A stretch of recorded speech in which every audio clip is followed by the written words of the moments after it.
It's okay. So what were you saying, Samuel? Like Wanted to get that out before the women are recording made to started. suffer. Women are made to suffer. or something. I don't know what No, you're I talking didn't about. say made to suffer. I didn't say that. I never said anything like that.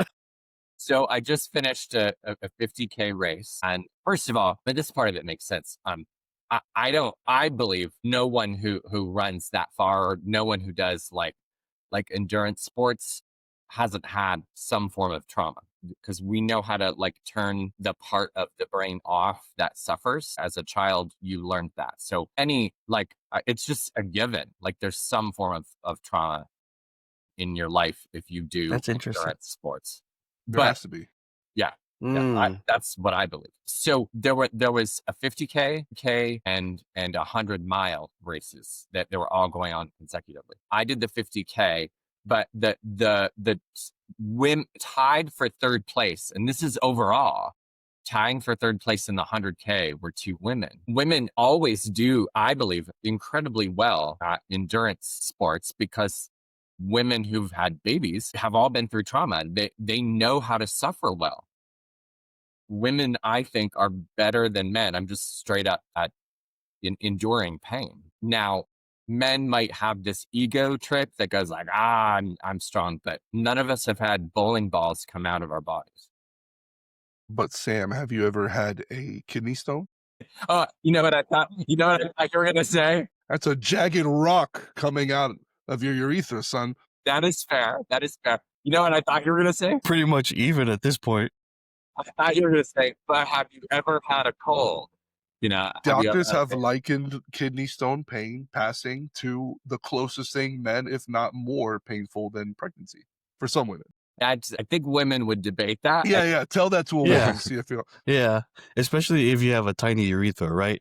Andrew, Well, like, especially, you know what I mean? Especially the rock if is big. You've been studying that, Angela? You've been like, the narrower, the more painful. Trust me, I get it. I'm just saying. It hurts. So speaking of endurance, Thank God it has a short length to travel. Oh God! If not for that, insanity. If not for that, 200Ks. I need an epidural for sure. You just see me out there running an ultra marathon, and it's like, I wonder what happened to Andrew. Speaking of being able to endure pain, God. During my wife's pregnancy, our son laid on her ureter, so she felt like she had a kidney stone for the last 4 months of her pregnancy. They put a stent in her without anesthesia. It came out, and I had to do it again. Well, Women your son know how to endure suffering. It was so big. I mean, it was probably hitting everything, not just, Golly. It's funny, like, I don't even remember what we were going to talk about originally now, because pain and suffering. Authenticity, being authentic. But, okay, it probably doesn't get any more authentic than this. So here we go. No. You said something earlier, Sam, and I love it because it's so true. I typed it out here in my notes. Life is an endurance sport. Well, you said it like endurance, and I was like, dude, that's life. Life is an endurance sport. You don't sprint through it. It's a marathon, yes, but it's really an endurance sport, because you will have trials, you will have challenges, you will be in pain, you will be uncomfortable. Like, these are things that will happen in life. So the better you can endure, the better off you'll be. But I think, and this is, with our podcast the other day with Stefan, it makes so much sense, because today's culture, men are typically weak, especially in today's culture. We don't want to endure. We don't want to, we want everything convenient. We want everything done now, done fast. And this pain and endurance part, it's becoming more and more minimal, because everything is pain-free. We try to make it as pain-free as possible. I like the word soft here rather than weak, because I think you can still be strong, but soft. And I think men are being trained to be soft. You can still be strong and soft. So explain. What I mean by that is lacking conviction. Like, you waver. So soft men waver. You can still be strong. Like, you can still be physically strong, but be soft in that sense. That's what I mean. And I think society is training men to be soft and so the evidence for this, like I read this recently, that testosterone levels, right, we all know are decreasing. And one of the studies made a connection between increased testosterone and men's ability to stick to their guns, to stick to your conviction. So if we're losing testosterone, we're breeding a soft society. And men waver. This sounds right today. That sounds right tomorrow, whatever, because the testosterone isn't there to help men hold their convictions. You know what I think is another route to that, as well as like not sticking to their guns, being weaker or softer in men, and not just men, but in general. It's the convictions that people have or men have nowadays are rooted in something so superficial. Just because of our society and because of the way that we intake media and information today, people are going off of what they believe, what it used to be it used to be built in from the ground up. It used to be rooted deep from family, from experiences, from actual conversation, and really seeking out the knowledge for themselves. Today, you have a bunch of people that have entire personalities and have entire opinions that are based off of 15 to 5 second clips that they watch that they might sound good in the moment. And they'll have an accumulation of those, feel like they're close to it, never actually reach out, do the research themselves, really try to figure out what they believe, but then find people that are like them. And then whenever they're put to the fire, or they're put to like some sort of challenge, or their what they believe is pressed, they fall apart because it's not rooted in anything. I mean, it's a flag, or like a sail that's not tied down. The wind comes, it'll blow it right over. And today, I feel like that's one of the biggest issues men have with their superficiality, with their weakness or softness. There's no deep conviction, you know? And I'll tie in this topic that I was thinking about is it's a huge lack of authenticity. That's So exactly right. you're putting this public face out, and Mhm. then for this group of people, you're acting this way, for that, right? And social media breeds lack of authenticity. And you're talking about the root of it, which I agree with. That it's not foundational. It blows with the wind. Exactly. Yeah. I'm thinking about it from the perspective of a college student, right? So we all have seen what's happening recently in society. So if your convictions are relatively shallow, and then you go into a university setting, you're just going to pick up whatever's thrown at the wall at you. Exactly.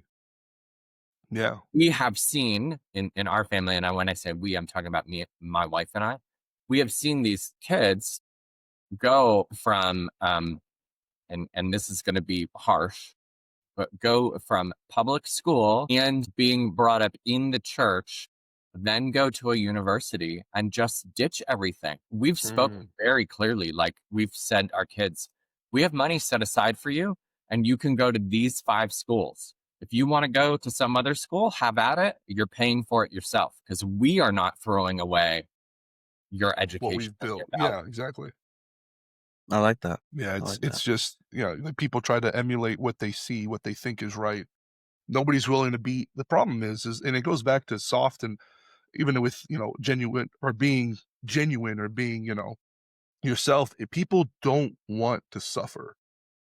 People don't want to be, and it's funny that it ties back to that, right? We were kind of talking about that, but it's that state where you have to be uncomfortable with, and comfortable with being uncomfortable. You have Mm, to be like, I don't know who I am. I don't know what I believe. I'm willing to feel stupid learning things, but people want to feel they're entitled. They want to feel like they're right. They want to feel justified. They want to feel like they're at the end of the fight they never fought. And go ahead. but you are so on the money. I wrote that down. Men don't want to suffer anymore. Mm. And part of that is when we don't know the answer, what do we do? We get angry. We get upset. Well, what do men do usually when we try to fix something and then like it's not fixing? We usually smack it once. Like, hopefully, this one good smack like sets all the circuits back in order, and sometimes it works. So don't My yell. wife won't let me put furniture together anymore. She won't. I can't. I don't do it. She dude. legitimately put our nightstands together like 6 months pregnant. She's like, "You're not doing this." I was like, "Okay, I'm sorry." Dude, Carlene does the same thing. Like she does not when she's like, I need you, this needs to get fixed. She's like, no, never mind. I'll do it because I have a bad habit of just muscling through it. And I'm not cognizant of it. I'm not like super strong or anything, but I have like a bad habit of like over screwing it or whatever. But it's funny because, well, we're going back to the point of we don't want to suffer. So then we'll look for the low hanging fruit. What's the easy answer? Right? In this confused state, what's the easy answer? You know what? What's everybody else doing? And if you follow everyone else, this is why we are in the cycle we are in. Like, it's the blind leading the blind. And can I jump in on this? Okay, so I'd really love to hear from Mike and Chip too in a bit. I want to speak to this because it was about this idea about authenticity and being genuine. And this is really important to me because I've spoken about this in the past. Like, and there are some men who might be listening to this and saying to themselves, "But I'm not an alpha. Like that. I'm not strong. Like that's not who I am." And for me, right? I mean, look at me. I'm a nerd, and I'm okay with that. I don't take that as a negative at all. And I'm going to explain why that is. Like my hero of strength and authenticity is Fred Rogers. That man had incredible conviction, and he was a badass. He was an incredible badass because he was convicted, and he did suffer. Like if you know the story of his life, he was a brave, powerful man, but he was not a badass. And the reason I'm saying this is just because you aren't some sort of Navy SEAL doesn't mean you don't have strength or power. I believe being the most masculine is being authentic to how God made you. David played the lyre. David was an artist. He wrote the Psalms. He certainly wouldn't be viewed from that lens, right? There's other lenses. I get that. He also fought lions. But from that lens, he wasn't the 21st century idea of masculine. I'll wrap up on this. If you want to see Fred Rogers as a masculine person, YouTube Fred Rogers and PBS Senate. It's like 5 minutes. He goes in and he stands for his convictions. And this senator was going to cut public PBS funding. Now you may feel differently about it. Now I get it. But at that time, they wanted to cut child education funding. And Fred Rogers stood for his convictions, and he didn't get angry. He just spoke the truth in love. So I'm speaking to men out there that are thinking they have to be something else to be genuine. And that's bullshit. You need to be you.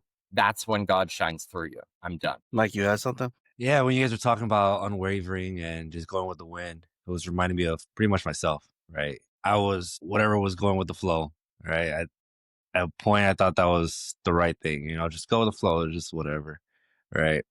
But I had no strong convictions or anything that grounded me. I had beliefs. I remember in high school, I said, never doing any drugs, no alcohol because of my background. Go through the years, get into the wrong groups, whatever.